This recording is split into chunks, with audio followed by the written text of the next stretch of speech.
Les 5 types de personnes que Dieu bénit toujours. Le premier type de personnes, c'est les pauvres en esprit. Il convient de noter que la question de la bénédiction de Dieu envers les pauvres en esprit est principalement issue de l'interprétation biblique, plus précisément de l'évangile de Matthieu, chapitre 5, verset 3. Dans ce verset, Jésus dit « Heureux les pauvres en esprit, car le royaume des cieux est à eux ». Il est important de comprendre que cette phrase n'est pas une affirmation de Dieu bénissant spécifiquement les personnes qui sont matériellement pauvres ou socialement défavorisées. Plutôt, elle fait référence à une attitude spirituelle d'humilité et de dépendance envers Dieu. Être pauvre en esprit signifie être conscient de ses limites et de sa vulnérabilité, et reconnaître que l'on a besoin de l'aide de Dieu pour avancer dans la vie.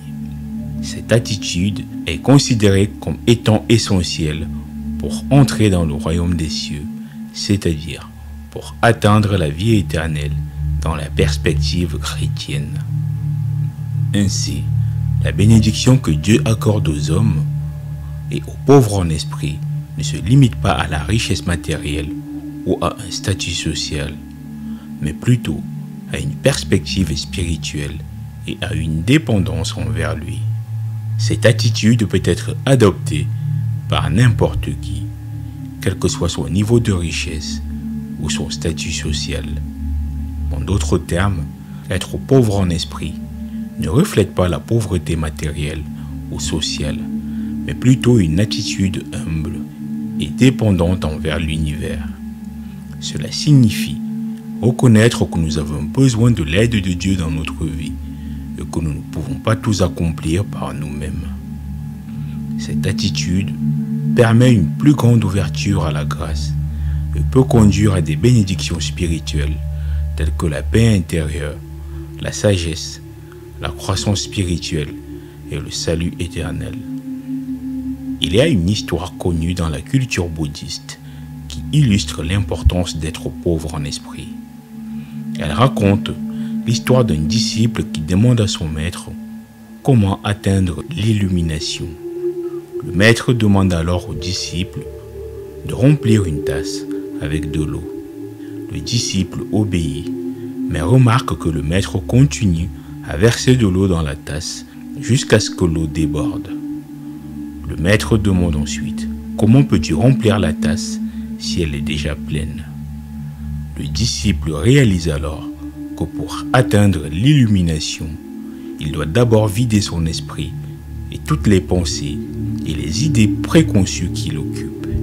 Il doit devenir humble et reconnaître qu'il a encore beaucoup de choses à apprendre.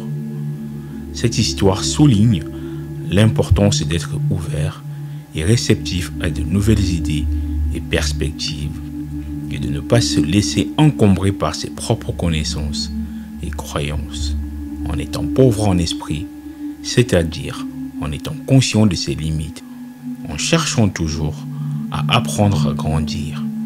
On peut atteindre une plus grande sagesse et une plus grande compréhension. Le deuxième type de personnes, c'est les personnes affamées et assoiffées. Dans la Bible, l'expression « les affamés et les assoiffés » fait référence à ceux qui cherchent à satisfaire leur soif et leur faim spirituelle, plutôt que simplement la faim et leur soif physique. Cela signifie que ces personnes ont un désir ardent de connaître Dieu, de vivre selon sa volonté et de suivre ses commandements. Dieu bénit ceux qui cherchent à satisfaire sa soif spirituelle parce qu'ils sont en train de chercher activement une relation profonde avec lui. Dans l'évangile de Matthieu, Jésus enseigne que heureux ceux qui ont faim et soif de la justice, car ils seront rassasiés. La justice ici se réfère à la droiture et à l'intégrité morale, ainsi qu'à la justice de Dieu. Jésus montre que ceux qui ont soif de la justice et qui cherchent à vivre une vie juste seront bénis par Dieu. De plus, la satisfaction de la faim et de la soif spirituelle peut conduire à des bénédictions spirituelles telles que la paix intérieure, la sagesse, la croissance spirituelle et la joie. En cherchant à se nourrir et à se désaltérer spirituellement, les affamés et assoiffés peuvent trouver un sens plus profond à leur vie et à une relation plus étroite avec Dieu. Le troisième type de personnes, les miséricordieux. Dans les religions abrahamiques, la miséricorde est considérée comme l'un des attributs divins les plus importants. Être miséricordieux signifie être plein de compassion, de grâce et de pardon envers ceux qui ont commis des erreurs ou des fautes. Dieu bénit ceux qui sont miséricordieux, car cela reflète la nature de lui-même. Dans l'évangile de Matthieu, Jésus enseigne « Heureux les miséricordieux, car ils obtiendront bientôt miséricorde ». Cette phrase signifie que ceux qui pratiquent la miséricorde envers les autres recevront eux-mêmes la miséricorde de Dieu. Être miséricordieux envers les autres est également un acte d'amour et de compassion qui peut contribuer à promouvoir la paix et l'harmonie dans le monde.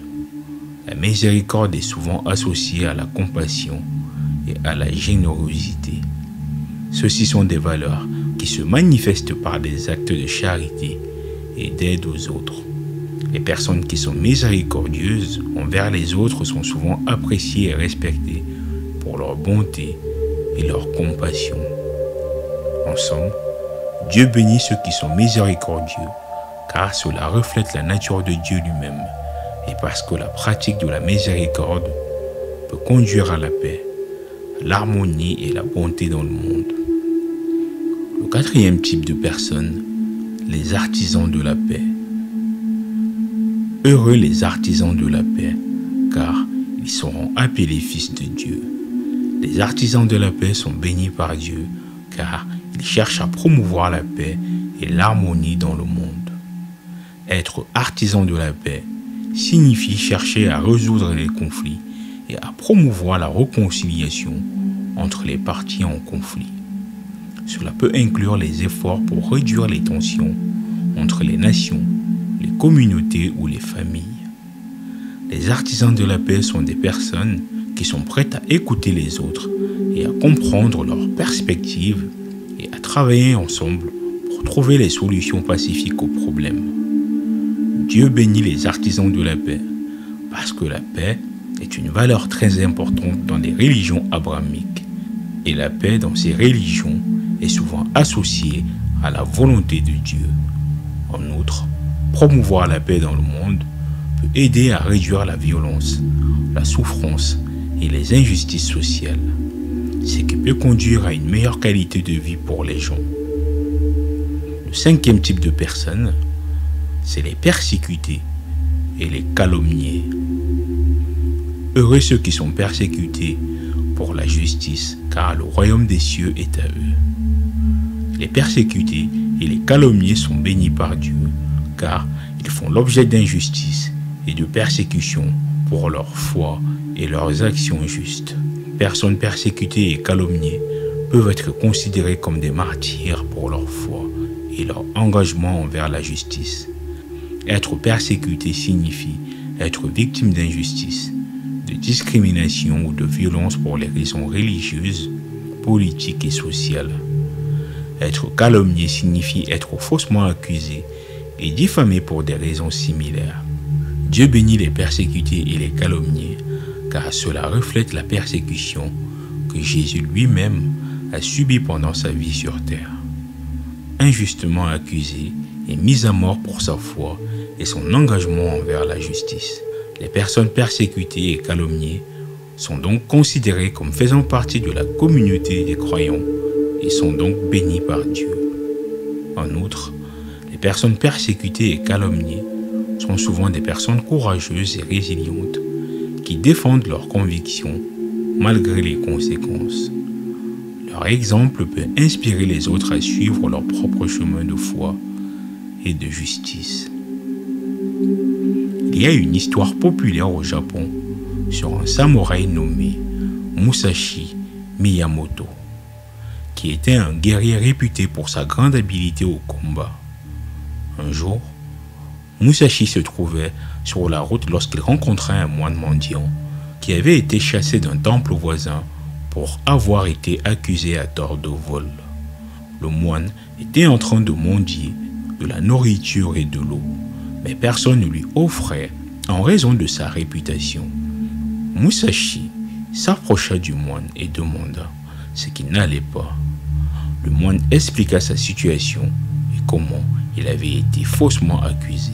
Musashi fut touché de l'injustice et décida d'aider le moine.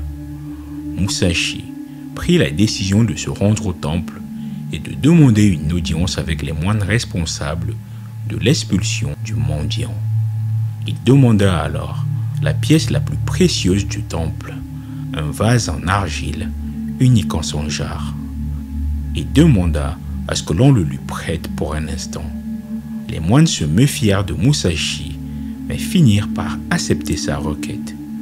Musashi prit le vase et le détruisit à 1000 morceaux, sous le regard consterné des moines. Il leur expliqua ensuite qu'il avait fait cela pour leur montrer à quel point leur attachement à des objets matériels les avait aveuglés sur la vraie nature de l'injustice qu'ils avaient commise envers le mendiant.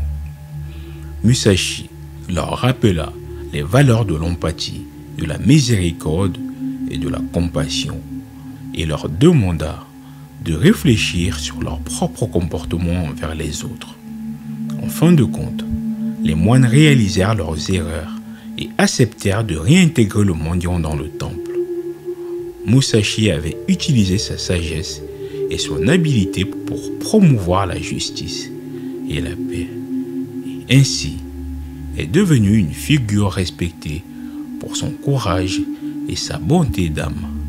Cette histoire est souvent citée comme un exemple de la valeur de la compassion et de l'empathie dans la recherche de la paix et de la justice. Merci d'avoir regardé jusqu'à la fin. J'espère que cette vidéo vous aura aidé à comprendre les 5 types de personnes que Dieu bénit toujours. Laissez-moi un j'aime pour l'algorithme et n'oubliez pas de vous abonner pour ne rien manquer de nos prochaines publications. Dites-moi ce que vous en pensez dans les commentaires.